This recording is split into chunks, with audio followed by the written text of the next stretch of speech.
La penúltima palabra, con Pebeto Aramburu.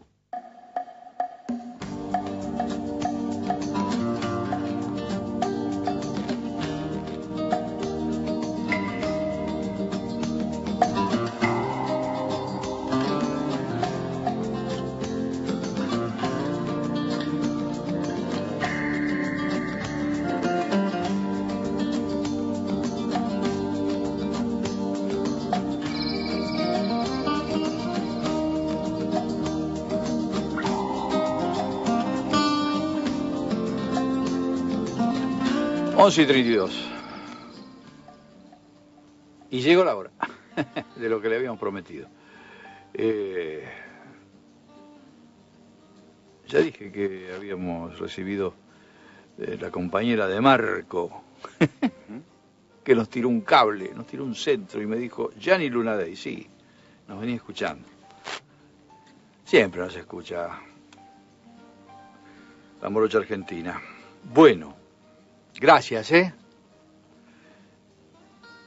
Nos preguntábamos hoy si uno se muere como vive o qué. Porque morir te morís seguro. Ahora, de eso no hay duda, que morir sí. Morís. O por lo menos pasás por el proceso llamado muerte, eso ni hablar. Creo que no lo puede discutir nadie eso. Ahora, sí. ¿Qué relación tiene el cómo viviste a cómo moriste? En mi experiencia, todo. A ver. A ver, cuando digo mi experiencia, no es que yo me haya muerto, porque si no, no estaría hablando. Por lo menos no en esta. Cuando digo en esta vida, todavía no me morí. Pero, digamos, los estudios dicen que, digamos, que uno llega a lo que uno llama los años mayores, o tu vejez, y cómo la vas a transitar, y cómo te vas a ir de acá. Los estudios, por ejemplo, de la psiquiatra Elizabeth Kubler-Ross, que ha estudiado muchísimo este tema de vida después de la vida, ha acompañado a moribundos, cómo ha vivido. Ajá. O sea, en general las personas creemos que... Muchas personas creen, en realidad yo no creo esto, pero muchas personas creen que no se puede hacer nada con las cosas que te van pasando en la vida. Y en realidad... Esto no es cierto. Uno puede poner una actitud frente a las cosas. De hecho, la pone, se dé cuenta o no. ¿Sí? O sea que la primera regla es la actitud mental que uno ponga frente a los hechos va a determinar cómo van a seguir las cosas. Esa es la regla número 1. Repetime. La actitud mental y de conducta que uno ponga frente a los hechos que vienen de la vida, como si los hechos vinieran dados por la vida. ¿Sí? Va a determinar cómo va a continuar la cosa. Claro. Esto lo dicen desde las corrientes psicológicas, las filosóficas y hoy las neurociencias. Quiere decir que aquello de que genio figura hasta la sepultura era un modo popular de expresar lo mismo. De alguna manera sí. A ver, hay una tendencia natural del ser humano a conservarse como está. Se llama homeostasis, ¿sí? Científicamente hablando. A ir en una equilibrio. Claro, en ir a una sola dirección y moverse un poquito y equilibrarse. Porque psicológicamente hablando se sabe, el hombre tiende a la comodidad del sistema y al equilibrio. Ese es el primer sistema que tiene el organismo viviente, que es un organismo, cuando digo organismo viviente, como organismo inteligente, estoy hablando de la persona humana, ¿no? Y no lo reduzco nada más a lo biológico. Pero como organismo viviente tiende para conservar la vida, es el modo sobrevivir. Ahora, los seres humanos no estamos hechos solos para sobrevivir. Al tener neocorteza, es decir, un centro cerebral mucho mayor formado... ¿Ahí se genera el neocortirol? ¿O el cortisol? Vos me decís la cortisona, ahí no se genera. Ahí se genera la capacidad de poder elegir, pensar y no reaccionar de manera automática frente a la realidad que nos puede llegar a tocar. Estoy hablando, por ejemplo, alguien que nos deja de querer, un hijo que viaja al extranjero, un despido, son cosas que uno no desea, por ejemplo. Las pérdidas. Las pérdidas. La vida tiene cosas que entran y pérdidas. La vida es intercambio y es proceso. El tema es, si tenés recursos, con estos recursos te podés parar frente a la vida, ¿sí?, de maneras diferentes. Y cuando vos decís, no, la vida te pasa por encima, si vos dejas que te pase por encima, sí. Hay hechos que se imponen, otros los genera indudablemente uno, si uno es honesto. Que cuando uno dice, la vida me pasa por encima, la muerte también te pasa por encima, entonces. La muerte llega, digamos. La muerte es un proceso. Pero no, pero la vivís, si viviste con, sí, ni con la hablar. vida como que te pasa por que es encima una ola, y vas a ser una víctima. Y no vas a morir bien. Ahora, está estudiado la gente de temperamento plácido, esas personas ancianas que llegan y tienen 100 y pico de años, sí, y da gusto escucharlas y la cabeza les funciona y no parecen de 100 y pico, parecen de 80 y tanto. Y entonces hay algunos dicen la genética. Una parte es la genética. Lo más importante es la actitud de vida promedio, o sea, su tonalidad mental y emocional frente a los hechos de la vida. La serenidad para tomarse ciertas cosas, la capacidad de aceptar que esto es lo que hay, la capacidad de poner valor para cambiar lo que sí está en manos de uno cambiar, la sabiduría para poder distinguir esa diferencia. Eso parece parte de los 12 pasos de Al-Anon. Es que es parte de los 12 pasos. Digamos, en realidad lo inventó Neighborhood, a esa oración. La gente se la adjudica a San Francisco así, pero es erróneo. Y ¿El nombre del autor? Neighborhood. Que habla de la aceptación y de la capacidad de... Es que en la vida uno debe vivir aceptando ciertas cosas. Si uno no puede aceptar es pararse sobre la realidad. Pararse sobre la realidad sin más. Algunos lo califican de conformista. No, pararse sobre la realidad o aceptar no es resignarse. ¿Sí? Yo jamás gastaría un minuto de mi tiempo diciéndole a la gente que se resignara.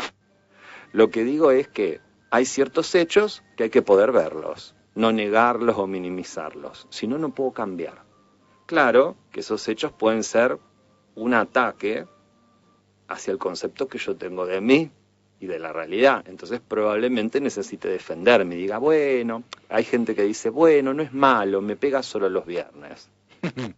Lo digo de modo chistoso, pero a ver, no es malo, te pega solo los viernes, o sea, te pega. Pararse sobre la realidad implica aceptar lo que uno es decir, mirarse al espejo. Sí, implica madurez. Mucha madurez, mucha honestidad consigo mismo. Y a veces eso duele. Por supuesto, a veces, por eso justamente a veces está el mecanismo de la negación. El aparato psíquico o el alma humana se defiende con la negación como si fuera el paragolpes del coche, para que el golpe no sea tan violento. Tomemos un ejemplo, a ver. Y, por ejemplo, vamos a un ejemplo cotidiano que uno escucha siempre. Bueno, mi hijo, hoy los jóvenes todos toman, se escucha en consulta. Y entonces se generaliza y prácticamente se racionaliza, esa es la defensa, y es una racionalización que suelen decir los padres o incluso el joven que está abusando del alcohol, ¿sí? Y que está o en las primeras etapas del alcoholismo o ahí, coqueteando con el alcohol de un modo peligroso, ¿sí? Entonces usan esa racionalización o defensa, diciendo, bueno, todos toman. No todos toman, pero sí hay un incremento en el tomar, sobre todo han bajado las edades. Y al racionalizar, yo de alguna manera estoy legitimando, diciendo, no, esta no es una conducta de riesgo. Macana, estoy coqueteando con una droga psicoactiva, legal, pero una droga psicoactiva. Y sin tener conocimientos de qué es lo que eso hace en el cerebro y en la conducta, y los riesgos que estoy corriendo. Claro, uno está pidiéndole conformidad al terapeuta, a lo mejor en ese caso. Claro. Como para seguir... chupeteando, diríamos. Bebiendo, mamándose. Pero el problema de que si uno mamase, se emborrachase y queda ahí la cosa... Nunca queda ahí. es uno el que se está liquidando. Sí, pero nunca queda ahí. Pero hay un proceso reactivo que vos me decías, Nunca. hacia afuera. Por supuesto, o sea, a ver... Hacia la familia. Es hacia... imposible. Sí. Por ejemplo, con la enfermedad del alcoholismo se sabe que el alcoholismo es una enfermedad de la familia, no del que toma. Hay una repercusión inevitable. Ninguna conducta queda ahí, ni las que van hacia el bienestar, ni las que terminan enfermándonos. Incluso las que nos llevan a la muerte. A ver, antes de tiempo. Estábamos hablando en el marco de uno muere como vive, y tomamos el ejemplo de un alcohólico. Te digo los 3 caminos. A ver. Que le sigan a un alcohólico si no lo detiene y sigue negando. Locura me refiero a un trastorno psiquiátrico grave. Cárcel, porque en general puede llegar a pisar a alguien alcoholizado y terminar en cana. O la muerte. La muerte prematura por alguna enfermedad crónica incurable. ¿Y cómo muere un alcohólico? Para la miércoles. Vale. Salvo que lo detenga. Es decir, ¿pide alcohol para morir? Hay gente que llega, el alcoholismo tiene 5 etapas. En la 5ª etapa la gente llega a tomar alcohol de quemar, con tal de tomar. Hay una película que trabaja Nicolas Cage. Sí, exacto. Donde él se va a morir a San Francisco, a Las Vegas. Sí, Vegas, creo. Sí, a Las Vegas. Se va a morir, encuentra una partener que lo acompaña a morir. Exactamente. Que también tendría algún componente también suicida de esas características. El término técnico sería codependiente. Codependiente. O cuidadora rescatadora, pero sí. Es decir, que el tipo es un caso de libro, sería en este caso de un alcohólico no controlado que decide morirse. Es que en realidad un alcohólico nunca puede ser controlado. A ver, el alcohol lo controla el alcohólico. Como vos me nombraste a la NON, en realidad es AA. En realidad, el alcohólico cuando se rinde se recupera. Si se deja ayudar, si baja el copete. Esto, y seguimos estando dentro se vive como, es un ejemplo extremo. Se muere. Otras conductas que no pasan por el alcoholismo. Por ejemplo, a ver, el cascarrabia. Sí. El enojoso. Ese temperamento. Muere puteando, ¿no? Por supuesto. No solo muere puteando, sino que destroza a todo el que está alrededor, sobre todo al núcleo más cercano. Lastima a la gente. Aunque después diga de la boca para afuera que la quiere. Sí, señor. Pero claro que muere puteando. Uno encuentra en su vida aquello que tiende a ver. Es una regla. Vos sabés que cuando muere Dante Nasurdi, un viejo compañero de trabajo y amigo, muere pidiéndole a los amigos, él se está muriendo de un cáncer que ya había tocado el cerebro. Sí. Pero él pide, cantemos. Claro. Él pedía cantar y pedía que le trajeran una comida con una salsa a la putanesca, pedía, y quería morir de otro modo. Estado de fiesta. Sí. Él había vivido así. Claro. O sea que vos mismo me lo estás diciendo. Digamos, aunque llegó un cáncer, que por supuesto no lo elige de modo consciente, o sea, un montón de factores para esto. Claro. Pero digamos, vos lo estás diciendo, vos que lo conociste, que fuiste su amigo, digamos. Él jugaba con la muerte al final. Jugaba con la muerte y te decía, bueno, te quedás conmigo, porque sabía que moría. Te quedás conmigo hasta la hora que sea. Vos te quedás conmigo a la hora que sea, vamos a seguir tomando acá hasta que yo diga, porque el que se va a morir soy yo. Claro. Y vos vas a estar diciendo un discurso cuando... Es decir, la provocaba a la Parca. Era un provocador, era un provocador de la vida, un tipo con exultante, puesto para el lado de afuera. Y digo esto casi homenajeándolo, ¿no? En grado admirativo. Está claro. En su actitud, digamos, de alegría me estás hablando. Sí. O de desafío. Un tipo que no se arrepentía de haber vivido como vivió. Cosa, ¿no? Es que ahí es donde lo que te quiero decir, es decir, depende muchísimo todo de uno. Mm.